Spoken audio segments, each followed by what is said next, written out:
It's only name that I'm seeing here. Are you playing? What type of playing is this? This is playing. Afusa, ma, you did not write anything. Did you teach us anything?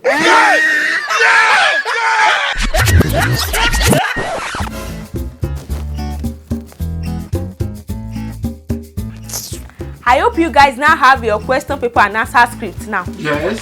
So you can now open your question paper and start now. So you guys have 2 hours. 2 hours, none in your body.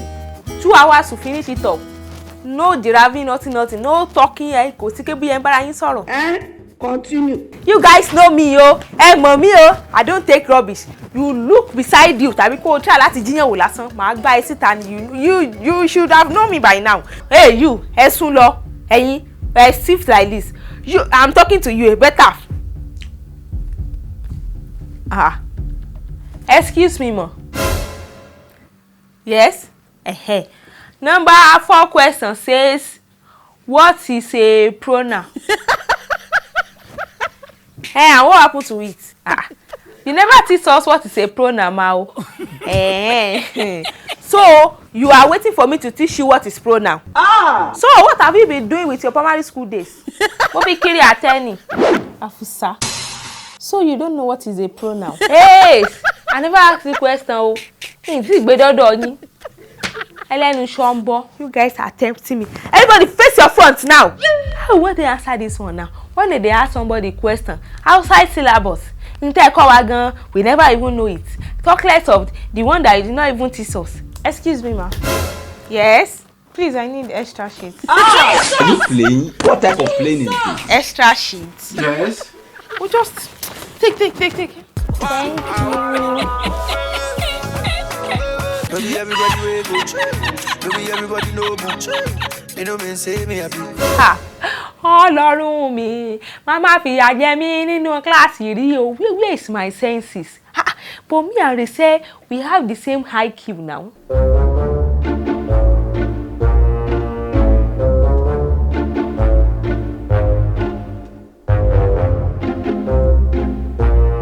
Hey, you, on red beret.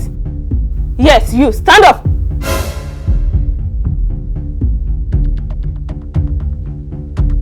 Bring out all you have been looking at.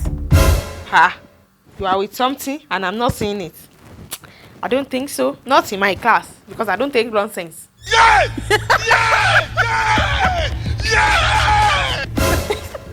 Can you imagine? Immediately I enter here, I know there must something fishing out. Yes, bring it out. Yes, bring it out. Is that all you have?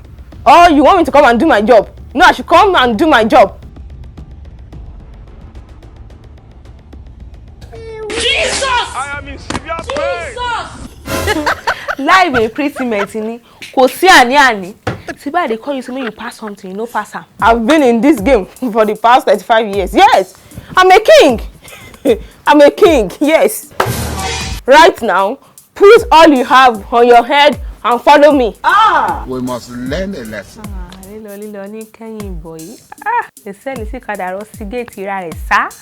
right now, if I catch anybody, I know what I'm saying. In the next 7 years, you guys will still carry this course. Now me they talk am. They say they just cover aresa. Instead of us to go and submit the empty seat like that. And use fasting and prayer. Kofi Gbandi. And like me now, I'm expecting my he in peace and not in pieces. So I got to belong. Pencils up. Submit your answer script now. Here is the Okwidoni. This is where God Ramilawade.